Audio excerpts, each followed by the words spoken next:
કચ્છ જિલ્લા કોંગ્રેસ સમિતિ દ્વારા વિક્રમ સંવત 2082ના નૂતન વર્ષના શુભ પ્રસંગે સ્નેહ મિલન કાર્યક્રમનું આયોજન આજે ભુજના ટાઉન હોલ ખાતે કરવામાં આવ્યું હતું।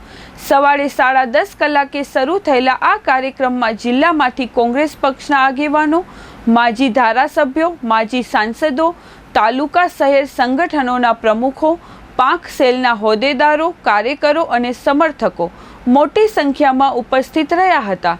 કાર્યક્રમની શરૂઆત દીપ પ્રજ્વલન સાથે કરવામાં આવી હતી। કચ્છ જિલ્લા કોંગ્રેસ સમિતિના પ્રમુખ વી.કે. હુંબલે ઉપસ્થિત સૌનું સ્વાગત કરતા જણાવ્યું હતું કે આ સ્નેહ મિલન કાર્યક્રમ માત્ર શુભેચ્છા આપલેનો પ્રસંગ નથી, પરંતુ પક્ષના તમામ કાર્યકરો વચ્ચે એકતા, સૌહાર્દ અને નવી ઉર્જા ભરી આપવાનો અવસર છે। આ પ્રસંગે પક્ષના માજી ધારાસભ્યો, વરિષ્ઠ આગેવાનોએ પણ પોતાના વિચારો વ્યક્ત કરી કચ્છના વિકાસ અને જાહેર હિતના મુદ્દાઓ માટે કોંગ્રેસ પક્ષની પ્રતિબદ્ધતા વ્યક્ત કરી હતી।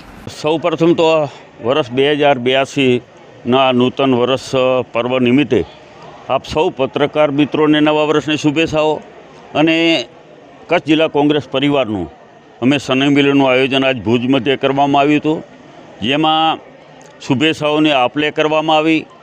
આગામી દિવસોમાં કાર્યક્રમોની રણનીતિ નક્કી કરવામાં આવી અને ખાસ કરીને અત્યારે સમગ્ર ગુજરાતની જે પીડા છે, જે ખેડૂતોની પીડા છે અને ખેડૂતોના મુદ્દા ઉપર અમારા ગુજરાત પ્રદેશ કોંગ્રેસ સમિતિ દ્વારા આજે સોમનાથથી આપણે ખેડૂત આક્રોશ જાત્રા જેની શરૂઆત કરવામાં આવી છે, જે સૌરાષ્ટ્રના કુલ 11 જિલ્લાઓમાં જશે। અને અમારી ગુજરાત પ્રદેશ કોંગ્રેસ સમિતિની એક માંગ છે કે તમે ઉદ્યોગપતિઓના 14 લાખ કરોડ લેણા માફ કરી શકતા હો તો ગુજરાતના ખેડૂતોની લેણા શા માટે માફ ન થાય। એક જ માંગણી છે કે ખેડૂત અત્યારે દિવસા દિવસ લેણામાં ડૂબતા જાય છે, દેવામાં ડૂબતા જાય છે અને ખેડૂતોને એક વખત તમે લેણા માફ કરો તો ખેડૂતોને રાહત થાય અને કાંઈક ખેડૂત ઊભા થઈ શકે। અત્યારે આપણે જોઈ રહ્યા છે કે કમોસમી વરસાદને કારણે ગુજરાતમાં ખેડૂતોને ખૂબ મોટું નુકસાન થયું છે અને આ ખેડૂત માત્ર સર્વેને નામે તાયફાઓ કરે છે। ગુજરાત કોંગ્રેસ સમિતિ દ્વારા જ્યારે આ કમોસમી વરસાદમાં ખેડૂતોને નુકસાન થયું ત્યારથી જ સરકાર સુધી અવાજ પહોંચાડીને એક જ માંગ કરવામાં આવી રહી છે કે ખેડૂતોને પૂરતું અને યોગ્ય તમે સહાય કરો। અત્યારે સર્વેના નાટક ન થાય, આમાં સર્વેના નાટક કરવાની કોઈ જરૂરિયાત નહોતી। તમામ પાક પાણીમાં ડૂબેલો છે, મોઢામાં આવેલો કોરિયો ઝૂંટવાઈ ગયો છે, ખેડૂતોનો પાક તૈયાર થઈ ગયો હતો, માત્ર માંડવી તમારે ખેતરોમાંથી બારે કાઢીને પથારા પડ્યા હતા। ખેડૂતોને 2-3 દિવસમાં એનો માલ ઘરમાં આવી જાય એવી પરિસ્થિતિ હતી અને એને બદલે કુદરત રૂઠ્યો અને કમોસમી વરસાદમાં સંપૂર્ણ નાશ થઈ ગયો।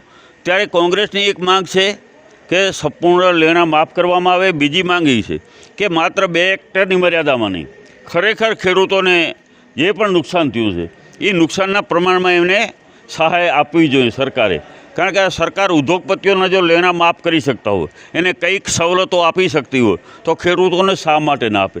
તો પહેલો મુદ્દો અમારો આ હતો। બીજો મુદ્દો કે આપણે સૌ જોઈએ છે કચ્છમાં પણ મોટું નુકસાન થયું છે। કચ્છમાં ઓગસ્ટ માસમાં પણ નુકસાન થયું, અત્યારે પણ નુકસાન છે। તો કચ્છમાં પણ હજી અત્યાર સુધી સર્વે પણ માત્ર 2 તાલુકામાં સરકારે નક્કી કરેલું છે, બાકીના 10માંથી 8 તાલુકામાં સર્વે પણ નથી કર્યું। તો કચ્છના ખેડૂતોને પણ જે નુકસાન થયું છે તો કચ્છના ખેડૂતોને પણ રાહત આપવામાં આવે એવી પણ અમારી માંગણી છે। અને અત્યારે અમે આ મુદ્દો છે 2027 સુધી આવનારી વિધાનસભામાં આ સરકારને કહેવા માગીએ છીએ કે તમે જે ખેડૂતોને ખંભે બેસી અને ગાંધીનગરની ગાદીમાં બેઠા છો તો ખેડૂતોને જો તમે મદદ નહીં કરો તો ખેડૂતો ગાદીથી ઉતારવાના પણ તમારે ઉતરતા વાર નહીં લાગે।